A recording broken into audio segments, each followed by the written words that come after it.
So I know if my friends are watching this, they're going to get a big smile and probably a giggle out of what I'm about to say.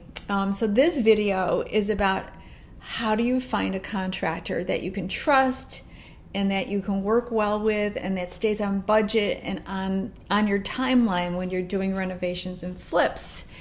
And what I can tell you is that it's a lot like dating. And why do I say that? The reason I say that is that the way that I pick a contractor, and I guess the way I should pick a boyfriend or a husband, is the same way. So what I do is I advertise or I ask around for someone. And then when I meet them, what I say to them, the setup is, hey, you and I don't know each other. You came recommended, or, I got you off of Craigslist. So this is how this is going to go. We're going to date. And what that means is that I'm going to give you a task. You and I are going to have an agreement around that specific task as far as timeline and cost. And then when you're complete with that, I'm going to come over. I'm going to evaluate it. We're going to talk about it together. If it was done well, on time, on budget, I'm going to give you another task and then another task. And we're still dating. So I can tell you that many times I'll give someone a task and it's not done well. Like somebody will say, I'm a painter. And that's not what they are. What it is they can paint, but they're not a painter. It's a big difference. Now I'm sure my painter's watching this and he knows he's a painter. My guys are painters if they're painters. Someone says, I can do carpentry work, but they're not a carpenter. A carpenter is like a surgeon. Like their miter joints are so tight that you don't really need to put caulk in them.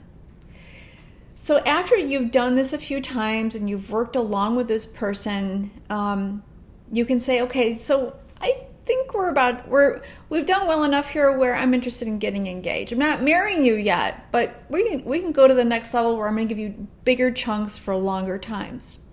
Now, if it doesn't work out, what I say is I thank them for their time, I thank them for their interest, and I pay them for their full day, whether I have to redo that work or not, or the time that they spent, because I only think that's fair. But that's what's really worked for me.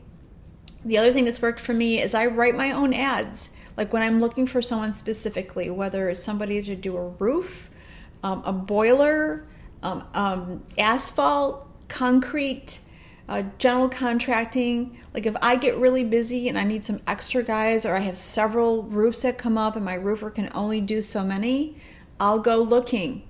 And the ad will say, hey, it actually says what I'm looking for. So it's probably very much like how you would write an ad for like a Match.com. Not that I would know anything about that. So anyway, that's the sequence. Date, break up, get engaged, stay engaged for quite a while, and then decide if you want to get married. I have a really small crew, very effective, very efficient. It took me about a year to pull them together. I went through a lot of people. I still go through people occasionally, but this tight little group that I do, that I flip with, they are extraordinary.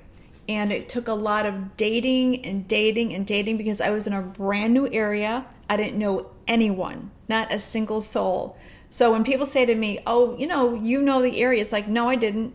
I didn't know the area. I didn't know what areas were good, what areas were bad, how to find contractors, if there were gifted contractors. I started renovating in a very small city with only 12,000 people. It's not like I had this huge pool of talent to take from. So if I can do it, I know you can do it wherever you're at. I hope that's helpful. Thanks for following me, and bye for now.